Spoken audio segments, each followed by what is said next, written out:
What is happening, everyone? Welcome back to another video, and today we have ourselves the long-awaited AliExpress versus eBay video. So without further ado, let's just get right into it. So let me quickly just go over why this video was delayed. So we have a 1000 and a 2000 from AliExpress. Both have been picked under the random color option. The 1000 was 156, the 2000 was 165. Again, they should be both pre-modded, come included with everything that you need, including a memory card. And yes, these two did take a while to get here, and that's part of why this video was late. And the other reason why this video was delayed is that the eBay sellers I was buying from just took way too damn long. Thankfully, I did get one of them, and the other one that I have here is actually from a couple of years ago, but it should generally serve the purpose. And I'll talk more about it later on in this video. Long story short, I ordered two PS Vitas from the same seller on eBay that I purchased countless PSPs from in the past. Shipping was quick, and yeah, they did also come with this terrible packaging. But for some reason, they were very late to dispatch. So after 3 weeks, I asked them to cancel the Slim, and then I ordered another Slim from another seller, which ended up being also late. And at that point, I was like, you know what, screw it. I canceled that order. I've already got a Japanese Vita from eBay in the past, so this should serve the purpose. And since I've been watching these Vitas for a while on eBay, I can give you some tips on how to get yourself a good console. So in total, we got 1000 and 2000 from both eBay and AliExpress. So let's go ahead and get started with the most boring one. And that would be the poorly packaged red 1000 model Japanese PS Vita. Oh boy. Yikes. That is absolutely horrible. Okay. Well, yeah, that's some horrible packaging, to be honest. Let's see the back. Oh my god damn, what the hell, man. Yo, this is absolutely unacceptable. This is nothing like the listing. Like, here's a side-by-side. Do we at least get a freebie? Nope. Nope, no freebie. How about a memory card? Nope. Okay, well, at least that turns on. The screen is kind of healthy. These analog sticks are absolutely torn apart. Yeah, I paid, what, $115? Now, I would have told you, like, my intro could have broke it, but, like, looking at this back, yeah, I don't even think that drop did anything. Yeah, I don't know what else to say. I basically got ripped off, misled, and duped into buying an overpriced $115 red PS Vita 1000. It doesn't come with any memory sticks, doesn't come with any games. Like, let me show you something here. This Vita right here, I'm not sure if I bought it from the same seller or not. I got it for around $56. It does work. Yes, it's pretty scuffed up, but I already knew that from the start, because I bought it with the intention of making it into a sacrificial PS Vita for future experimental videos. But anyways, I'll contact them, and hopefully they get back to me before this video is out. So that said, let's move on. Now, for those who have seen my PSP video, you'll know that this packaging is very familiar. The AliExpress ones were actually a pretty smooth experience. Initially, when I was looking at these things, they were actually around $200, but somehow I found a couple of them that were going for around $156. So let's see if it's any good. All right, and here we go. Oh, hell yeah, look at that, dude. Now that's a win right here. That is a win. I'm pretty happy with this. I went for a random color, and they actually sent me a good random color. I mean, it's not a regular white or a glossy black. It's a matte finish lime, and yeah, I'm already in love. No joke, I got some tears in my eyes. And once again, they sent us two micro USB cables, like with the two charging cables we got with the PSPs. And yeah, that's pretty much it. Let's see what else we have. We have their contact card, you know, good customer service. Hopefully we get that with the eBay one, as well as a micro SD card reader and a microfiber cloth. They got a warranty sticker. Let's see if it turns on. Oh yeah, pre-jailbroken Vita. Here's a close look. The analog is pretty mint if you ask me. The white analogs, they get dirty pretty quickly, but these ones are actually in a pretty good condition. And with a little rubbing alcohol, you can clean it up further. Touchscreen is working, speaker's working. Do we have any preloaded games? Yes, we do. Let's see what we got here. All right. No proprietary memory card. And the back here is absolutely flawless. It's pretty damn beautiful. The only scratch that I see is around the label here, but that's about it. Same goes with the triggers. They're actually in a pretty good condition as well. Let's take a look at the memory card. So we got the standard SD to Vita adapter, alongside a 32GB micro SD card, which apparently, according to one YouTube comment, it's a popular SD card brand in South Africa. And in my testing so far, with the ones included with the PSPs, haven't experienced any issues to speak of. So let's go ahead and pop it back in and see what comes included. So first things first, let's go ahead and jump into the Hinkaku settings and switch around the X with the O, as this thing is a Japanese unit and these buttons are switched around. Then we'll go ahead and reboot the device. Let's see what we have here. So we got a 3.65 Hinkaku, we got Vita Toolbox, which is in Chinese, we got ENSO, Molecular, Etch and Core, IMC Unlock, Vita Tester, Vita Shell, Toolbox 2, a package manager, My Dump Tool, and then a handful of decent games that are in Chinese. And we have Adrenaline. which you have to launch twice, as this is an old version, but it's fixed with the newer ones.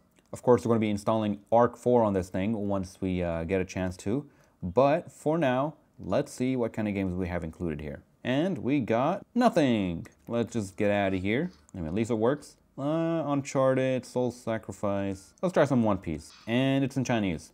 I can't read anything, but we're gonna power through it. All right, we got a little bit of screen yellowing around the edges, but that's perfectly fine, perfectly normal. That is something that's gonna happen on pretty much all the Vitas that exist, but you'll only really notice it on a white background. When you have something playing like this, it kind of disappears. I can't read.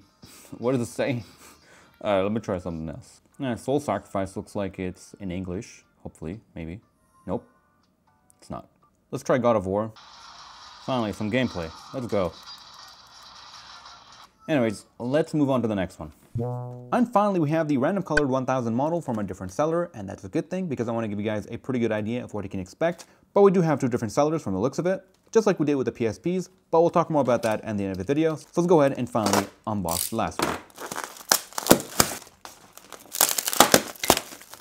And we got ourselves a pretty clean 1000, nope, never mind. It's got some scratches, it's kind of scuffed. So for 156, we get a charging cable and a scuffed up Vita 1000 in a black color.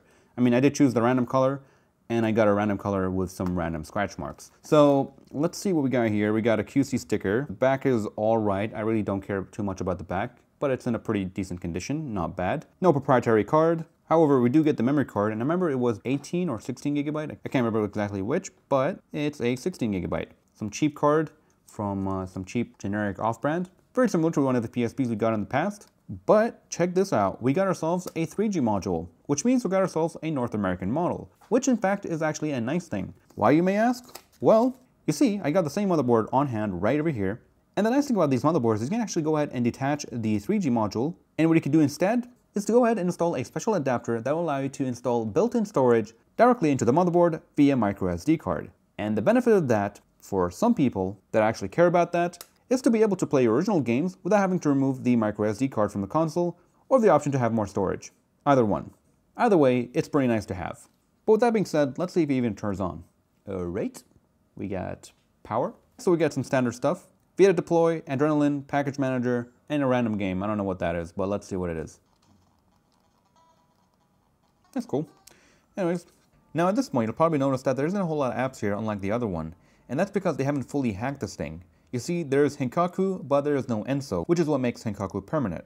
And Hinkaku is the jailbreak for PS Vitas, if you didn't know. But what we can do in this case is connect to the internet, open up Vita Deploy, and then go to the app downloader, and we can install Vita Shell, ENSO installer, which is what makes it permanent, among many other things, which is pretty damn useful.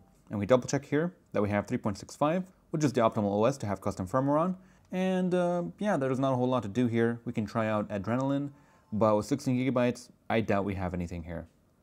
Yeah, so they don't even have Adrenaline fully installed. You need to get the PSP's official firmware. But that's fine, we know the console works. And that's really about it. So we do have a decent console. It's not in terrible condition, but it's also not in a great condition. We do have some visible scratches, which of course you could fix by buying like a $15 or a $10 replacement part, and you can pick different colors. But this thing is already overpriced, so why would you buy this thing and try to fix it afterwards? It's really not worth it. Take a look back here.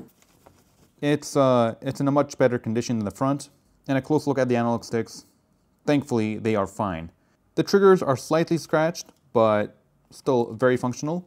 So personally, if I was really concerned, just because I like to collect things and I make them look good, for me it's going to be worth replacing the front digitizer. So basically I paid $156 for an overpriced B-grade console with a cheap charging cable and a cheap 16 gigabyte memory card with the custom firmware half installed. So with that being said, let's go ahead and move on to the last console, which is the one that I purchased a couple years ago. These things were going anywhere from $95 to $110 for a really clean mint condition console. It was definitely a good time to buy Vitas. There was plenty of listings, plenty of sellers, and things have been going pretty well. And since I have been watching the market for quite a while now, as well as being an eBay user for over 16 years, here are some tips that can help you secure a good quality console. Starting of course with the seller feedback. So do a background check on the seller, check the recent feedback and see what other people are saying, especially if they're one of those specialized game stores that have a variety of different consoles. Which brings us to tip number 2. If they are one of those specialized game stores that have a variety of different consoles and a massive inventory, and I'm not saying all sellers do that, but sometimes the seller would keep the same listing the same photo, the same description that says something like 4 units sold, 1 unit left, and in red text, last one. And sometimes they add a little discount and they try to really entice you into buying that console. Stop right there, be careful, double check everything, because basically what they'll do after you buy that last unit is add another one to the inventory and once again restart the cycle of last unit, which is exactly what happened with this one. On top of that, you really want to read the description, so when something does go wrong, so at least you can have some defensive points when you go ahead and try to dispute it with a seller. Which, by the way, if you can't resolve it within 3 days with a seller, you can go ahead and open a dispute with eBay and have them try to come with a solution. At the same time, these listings that have multiple different units on the same page that have a quantity larger than 1 will never provide you with the actual photo of the console that you'll be getting. They rarely send you what's inside the photo. They usually place photos of a good condition unit, which, for a new, unsuspecting customer that does not carefully read the description, might have their day ruined when they get it in the mail and they're not happy with the condition that they have received. So once again, double check and make sure you read the description. Finally, the best tip that I can give you on buying a used PS Vita or PSP from eBay, look for the listings that have a code that is made up by the seller in the photo of the actual unit, as well as the title. That way, both you and the seller know exactly what you're going to be getting when you do make your purchase. There are a couple Japanese sellers that do that, and I really appreciate it. It really makes things really straightforward for both the seller and the buyer. That way there's no confusion. Everyone exactly knows what's being transacted. And I think that's about it. If there's anything else, you'll see it in the post notes in the pinned comment below. And if you have any questions, you can feel free to ask me in the comments. And if you need more help, you'll always find me on Discord. I mean, those are the tips I can give you when it comes to eBay consoles. So with that being said, let's go ahead and finally talk about the AliExpress PSPs. Because at this time, things are always changing and things can get pretty unpredictable. So here's what I can share with you guys at this time. Unlike the PSPs, which come at a decent price, these things are pretty overpriced in my opinion. And the listings always have low quantity and are constantly selling out and disappearing and other random listings popping in and out. And if you were to go right now and search PS Vita console on AliExpress, there's a good chance that nothing will show up other than accessories. So how did I find these? Well, they actually came up in the related search results when I was looking for PSPs. So I'd open a PSP listing and then I would constantly have a loop and then open another one until I found a handful of PS Vita listings. Which at the time when I was deciding which one to buy, I had just under a dozen of different options. This one is sold out and so is this one. This one I don't care so much about. However, this one is the same seller that I bought multiple PSPs from in the past. Remember the ones with the good packaging, which is called something like Pocket Game Mobile Store or something? So far my experience with them has been pretty damn solid. But unfortunately at this time, the Vitas are all sold out from that specific store. So at this point, if you're still looking to buy a PS Vita from AliExpress, after hearing what I just told you, there are two things I could talk about. First, I'll leave all the links that I found for PS Vita listings in the description down below, and on top of that, I'll be messaging all the sellers and asking them if the consoles that they have on hand are coming from Ancient Moon. If they are, it's good news because from my experience, they do at least have a level of quality control, which is nice to see. And no, it's not affiliated, I never talked to them. In fact, I actually emailed them back when I made my PSP video, asking them if they have any PS Vitas in stock and where I can find them, and I got no reply. And if you do find a listing that I don't have listed in the description, you can always ask the seller and see where they're getting their consoles from, because I feel like there's at least 2 or 3 different refurbishment teams.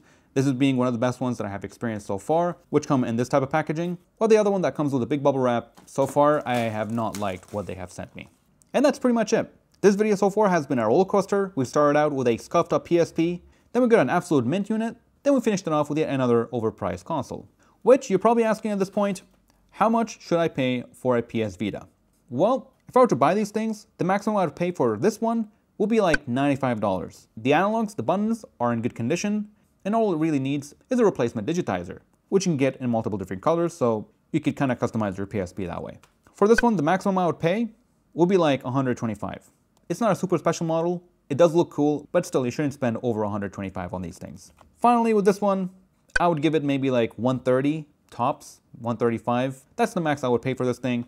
Then we have my personal good condition one. If I were to buy this thing, maybe $110, $115. And finally, for my experimental scratched up PSP, I want to see something like $50, but you rarely see these things sold for that. I did get it for $63, and I think that's still overpriced in my opinion, especially if you are looking to restore this thing. Because in total, you'll spend around the same price of the console to get it to a mint looking condition. The most expensive part I would say would have to be the analog sticks. If the analog sticks look like they're destroyed, just know that they are very expensive to replace, specifically for 1000 models. So at this point, you're probably asking, what's the status on this thing? Well, long story short, after them offering $20, then I said no, then $30 or return, then I said no, I'm not going to pay for return, and $30 is too low. They told me to initiate the return request, and they'll send me a free FedEx return pickup, which I can just hand it over to the return guy, which when it eventually gets to them, I'll get my full refund. And that's where I am about 15 minutes ago. After I'm done with this video, I'm going to start the return and keep you guys up to date in the pinned comments. I think that pretty much covers everything. Again, if you have any questions, ask me in the comments or find me on Discord. That is all for this video, so thank you all for watching. If you have enjoyed this video, found it helpful, hit that like button and subscribe for content like this, and I'll see you guys in the next one. Take care, everyone.